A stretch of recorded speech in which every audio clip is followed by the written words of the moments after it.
Mega DSC ద్వారా ఈ రాష్ట్రంలో ఉపాధ్యాయుల యొక్క ఉద్యోగ నియామకాలకు సంబంధించి జరిగిన విధి విధానం రాష్ట్ర ప్రజలందరికీ తెలుసు.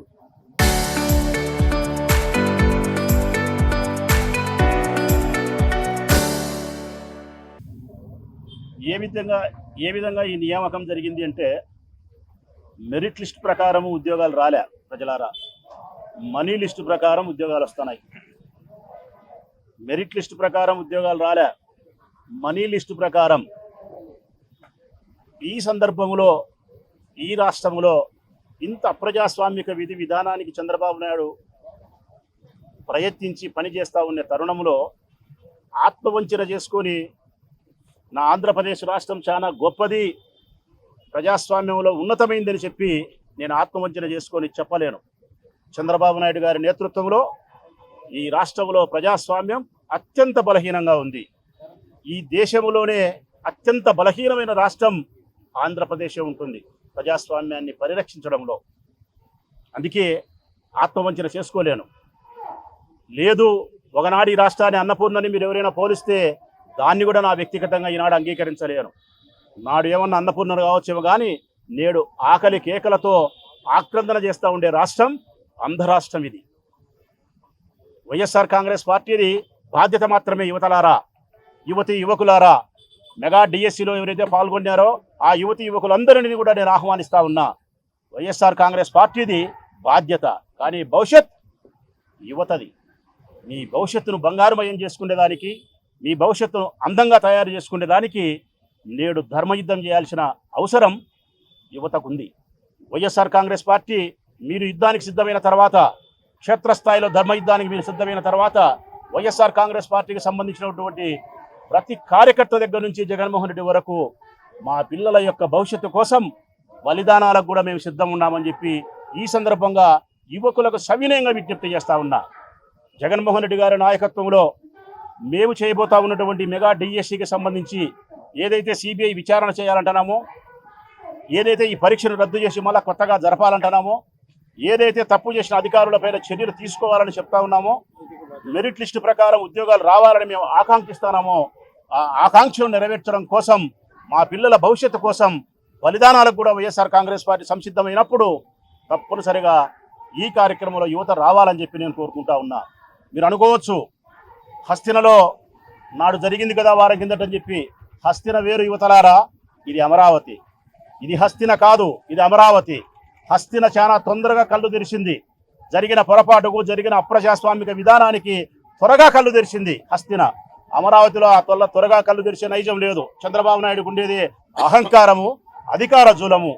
దున్నపోతు మీద వానబడ్డ సంధాన ఈ యువత నిర్వీర్యమైపోయినా కూడా, ఈ యువత యొక్క భవిష్యత్తు అంధకారం అయిపోయినప్పటికి కూడా ఆయన సిద్ధాంతాన్ని మార్చుకోడు. కాబట్టి మనం చాలా గట్టిగా యుద్ధం చేయాల్సిన అవసరం ఉందని వైఎస్ఆర్ కాంగ్రెస్ పార్టీ తెలియజేస్తూ ఉంది. యువతను స్వచ్ఛందంగా పాల్గొనాలని చెప్పి మనస్ఫూర్తిగా మేము ఆహ్వానిస్తూ ఉన్నాం. సో మెగా డిఎస్సి పైన ఈరోజు ఎమ్మెల్యేలు, ఎమ్మెల్సీలు, ఎక్స్ఎమ్మెల్యేలు మేమందరం కూడా ఈ జిల్లా తరఫున కలెక్టర్ గారికి రిప్రజెంటేషన్ ఇవ్వడం జరిగింది. సో మెగా డిఎస్సి 2025 డిఎస్సిలో అనేక అక్రమాలు జరిగాయని చెప్పేసి గత 1.5 సంవత్సరంగా దాంట్లో పాల్గొన్న నిరుద్యోగ యువత, అలాగే వైఎస్ఆర్ కాంగ్రెస్ పార్టీ, మిగతా ప్రతిపక్షాలు అన్నీ కూడా డిమాండ్ చేస్తున్నా దానిపైన ఎంక్వైరీ చేయండి, నైతిక బాధ్యత వహిస్తూ విద్యాశాఖ మంత్రి రిజైన్ చేయాలా అని చెప్పేసి మేము డిమాండ్ చేస్తున్నాం. సో ఎంక్వైరీ చేయమని చెప్పేసి అప్పటి నుంచి అడుగుతున్నా ఇంతవరకు ఈ ప్రభుత్వం దానిపైన తీసుకున్న చర్యలు ఏంటి లేవు. కానీ మళ్ళీ అందరినీ బుల్డోజ్ చేసే కార్యక్రమమే జరుగుతోంది. దాంట్లో అక్రమాలు జరగడం లేదు, జరగలేదు. సో అన్నీ కరెక్ట్గానే ఉన్నాయి అని చెప్పేసేసి ఈ ప్రభుత్వానికి సంబంధించి, కూటమి ప్రభుత్వానికి సంబంధించి అందరూ, అదే కాకోకుండా వాళ్ళ మీడియా, పచ్చ మీడియా, సో వీళ్ళందరూ ఆ రకంగా గొంతు నొక్కే కార్యక్రమం అంతా కూడా చేస్తున్న పరిస్థితి మనం చూస్తున్నాం. సో ఇప్పటికైనా కూడా, ఎందుకంటే మొన్న హైకోర్టు ఈ రాష్ట్ర ప్రభుత్వానికి అడ్వైజ్ ఇవ్వడం జరిగింది. సో ఇమ్మీడియట్గా దీనిపైన ఎంక్వైరీ చేయండి అని చెప్పేసేసి. చాలా మంచిది, ఎందుకంటే హైకోర్టు అయినా స్పందించి ఈ రకమైన ఆర్డర్ ఇవ్వడం. ఇప్పటికైనా ఈ ప్రభుత్వం ఖచ్చితంగా దీనిపైన ఎంక్వైరీ చేయాల్సిన అవసరం తప్పకుండా ఉంది. ఎందుకంటే మనం చూస్తున్నాం సుప్రీంకోర్టు ఎలా స్పందించింది, అలాగే సెంట్రల్ గవర్నమెంట్లో రీసెంట్గా జరిగిన ఉద్యమం, కాక్రోచ్ ఉద్యమం ఎలా జరిగింది, దానికి నైతిక బాధ్యత వహిస్తూ కేంద్ర మంత్రి రిజైన్ చేయడం. సో ఇవన్నీ కూడా చూస్తున్నాం. ఇమ్మీడియట్గా అధికారులను సస్పెండ్ చేయడం, అది కూడా మేమంతా కూడా ఇక్కడ నిరుద్యోగ యువత అయితేనేమి, మేమైతేనేమి అప్పటి నుంచి కూడా సాక్ష్యాలతో సహా వీడియో టేపులు, ఆడియో టేపులు ఇవన్నీ కూడా ఇచ్చి అడిగినా కూడా, ఎందుకంటే ఒక్కొక్క ఉద్యోగానికి 15 లక్షలు 20 లక్షలు డిమాండ్ చేస్తూ ఆ రకంగా వీడియో టేపులు, ఆడియో టేపులు ఇవన్నీ కూడా ప్రభుత్వానికి ఇచ్చాం. అయినా కూడా దానిపైన యాక్షన్ తీసుకోలేదు. కానీ మొన్న జరిగిన దాంట్లో ఒట్టి సోషల్ మీడియాలో ఫోటోలు, వాట్సాప్ గ్రూపుల్లో ఉన్న వీడియోలో సాక్ష్యంగా తీసుకొని సుమోటోగా ఆర్డర్ ఇచ్చిన పరిస్థితి అన్నమాట. చూడండి, ఇమ్మీడియట్గా దానిపైన యాక్షన్ తీసుకోవడం జరిగింది. ఇమ్మీడియట్గా అధికారులను సస్పెండ్ చేయడం జరిగింది. నైతిక బాధ్యత వహిస్తూ కేంద్ర విద్యాశాఖ మంత్రి రిజైన్ చేయడం కూడా జరిగింది. సో ఇక్కడ ఆ సిగ్గు లేదు, ఇంకోటి లేదు, మానం లేదు, ఏమీ లేదు. అక్కడ జరిగింది చూసైనా కూడా బుద్ధి తెచ్చుకొని ఇక్కడ చేసి ఉండాల్సిన అవసరం తప్పకుండా ఉంది. సో హైకోర్టు ఆర్డర్ ఇచ్చినా ఈ రోజు వరకు దానిపైన ఎంక్వైరీ చేసిన పరిస్థితి లేదు. ఈ ఎంక్వైరీ కూడా ఈ రాష్ట్ర ప్రభుత్వం ఆధ్వర్యంలో నడుస్తున్న సంస్థలు ఎంక్వైరీ చేస్తే అది విద్యాశాఖ మంత్రి చెప్పిందో లేకుంటే ముఖ్యమంత్రి గారు చెప్పిందో ఆ ఎంక్వైరీలో రిజల్ట్ వస్తా తప్ప నిజంగా జరిగిన అన్యాయము, అక్రమం బయటకు వచ్చే అవకాశం తక్కువగా ఉంటుంది. సో అందుకోసమే మేమైతే డిమాండ్ చేస్తున్నాం సిబిఐ ఎంక్వైరీ కావాలని. అప్పటికైనా కూడా ఖచ్చితంగా ఏం జరిగిందో ప్రజలకు తెలుస్తుంది, ఈ ప్రభుత్వానికి తెలుస్తుంది, అందరికీ తెలిసే కార్యక్రమం జరుగుతుంది. ఏదైతే నిరుద్యోగ యువత ఈరోజైతే బాధపడుతున్నారో, ఎందుకంటే అర్హులైన వాళ్లకు ఉద్యోగాలు రాలేదు, అనర్హులకు అందరికీ ఉద్యోగాలు రావడం జరిగింది. ఎవరైతే డబ్బులు ఇచ్చారో వాళ్ళకు మాత్రమే ఉద్యోగాలు వచ్చిన పరిస్థితి. సో అటువంటిది, సో వాళ్ళందరూ కూడా గట్టిగా డిమాండ్ చేస్తున్నారు. ఎందుకంటే కొన్ని లక్షల మంది ఈ మెగా డిఎస్సిలో పాల్గొనడం జరిగింది. వాళ్ళందరూ కూడా ఎంతో పెద్ద ఆశతో 6 నెలలు, సంవత్సరము ఈ రకంగా కోచింగులు తీసుకొని డబ్బులు ఖర్చు పెట్టి దానిపైన ఎంతో ఆశతో టీచర్ ఉద్యోగం వస్తుందని చెప్పేసేసి వాళ్ళందరూ కూడా ఆ రకంగా తయారై వాళ్ళందరూ కూడా పరీక్ష రాస్తే, సో ఈ రకంగా అర్హత ఉన్న వాళ్ళకు రాకుండా పోవడం అనేది నిజంగా చాలా దారుణం. వాళ్ళందరూ కూడా ఎవరైతే డబ్బులు ఇచ్చారో వాళ్ళకు మాత్రమే ఉద్యోగాలు వచ్చిన పరిస్థితి. అదే కాకుండా అవుట్సోర్సింగ్లో దాంట్లో అవుట్సోర్సింగ్ ఎంప్లాయీస్కు ఏదైనా కూడా ప్రశ్నపత్రాలు అప్లోడ్ చేసే కార్యక్రమమో, సో ఇంపార్టెంట్ అయిన కార్యక్రమం ఇవ్వడంలోనే వీళ్ళ ప్లాను ఆ రోజే తెలుస్తోంది అన్నమాట.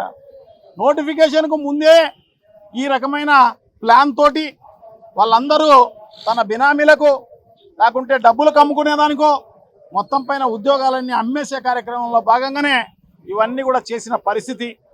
సో ఇదే కాకోకుండా మనకు సంబంధించి ఆ ప్రశ్నపత్రాలు ఎవరైతే అప్లోడ్ చేస్తారో నవీన్ అనే విద్యార్థి, అతను అక్కడ అవుట్సోర్సింగ్ ఎంప్లాయీ, ఏదైతే ఆ పని చేసినాడో అతను శాంపుల్కు అతని ఈ ఎగ్జామ్ రాయడం జరిగింది. డిఎస్సి ఎగ్జామ్లో టాపర్ కావడం జరిగింది ఈ రాష్ట్రంలో. దాంట్లోనే తెలుస్తుంది. సో అది ఏమన్నా బయటకు వస్తుందేమో అని కప్పిపుచ్చేదానికి అతనికి ఉద్యోగం ఇవ్వలేదు, అతను అటెండ్ కాలేదు.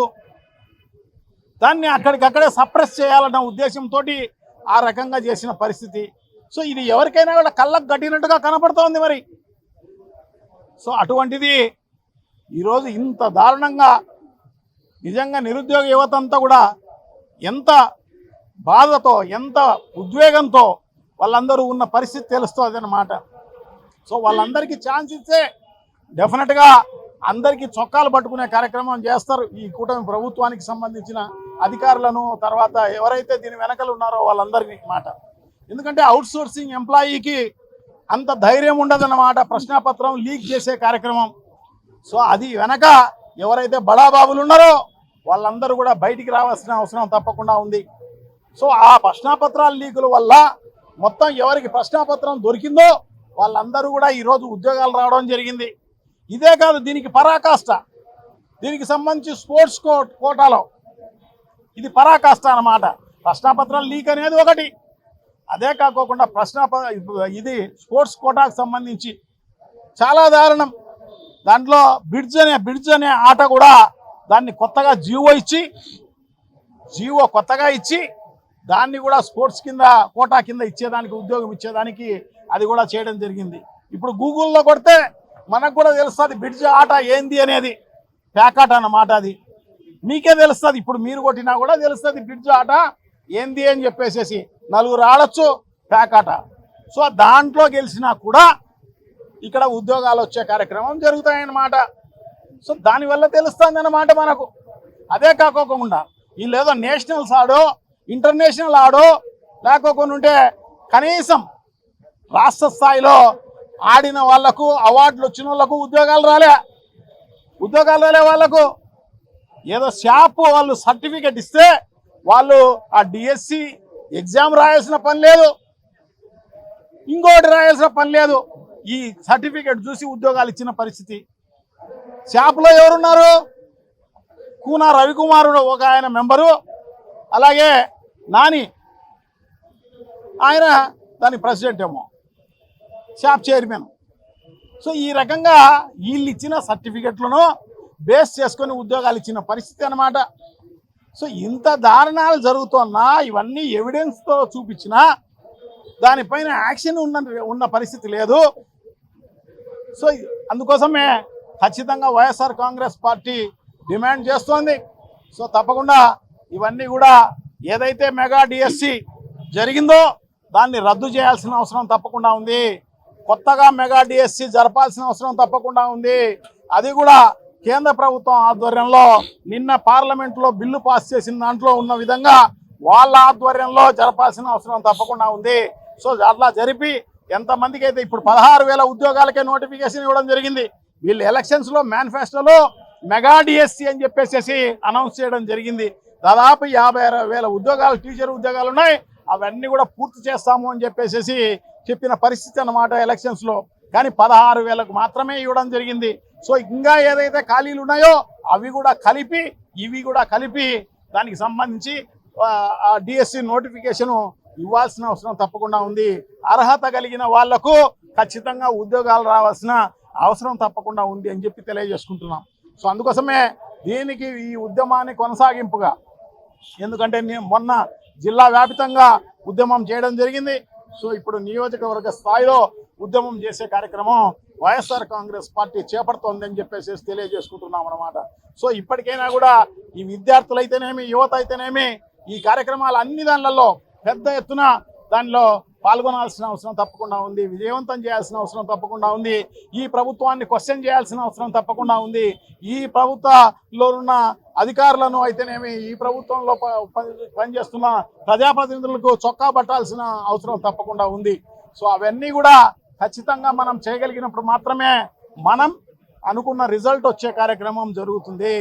ఏదైతే మనం నిరుద్యోగులకు ఉద్యోగాలు ఇవ్వాలా అని చెప్పేసి చెప్పడం జరిగిందో అవన్నీ కూడా ఖచ్చితంగా జరగాలి అంటే ప్రజల్లో చైతన్యం రావాల్సిన అవసరం ఉంది, విద్యార్థుల్లో చైతన్యం రావాల్సిన అవసరం ఉంది, యువకుల్లో చైతన్యం రావాల్సిన అవసరం తప్పకుండా ఉంది అని చెప్పేసి తెలియజేసుకుంటూ, సో నియోజకవర్గ స్థాయిలో రిలే నిరాహార దీక్షలు అయితేనేమి, తర్వాత మిగతా అవేర్నెస్ క్రియేట్ చేయడం అయితేనేమి, దాని తర్వాత ర్యాలీలు అయితేనేమి, ఇవన్నీ కూడా కొనసాగింపుగా జరిగే కార్యక్రమాలు జరుగుతున్నాయి. ఇవే కాకోకుండా ఈ ప్రభుత్వం దిగొచ్చేంత వరకు ఈ ఏదైతే మెగా డిఎస్సి కొత్తగా అనౌన్స్ చేసి కొత్తగా మళ్ళీ ఈ ఉద్యోగాలు నిరుద్యోగులకు అందరికీ ఇచ్చేంత వరకు కూడా వైఎస్ఆర్ కాంగ్రెస్ పార్టీ పోరాడుతుంది అని చెప్పేసి తెలియజేసుకుంటూ సెలవు తీసుకుంటున్నాం.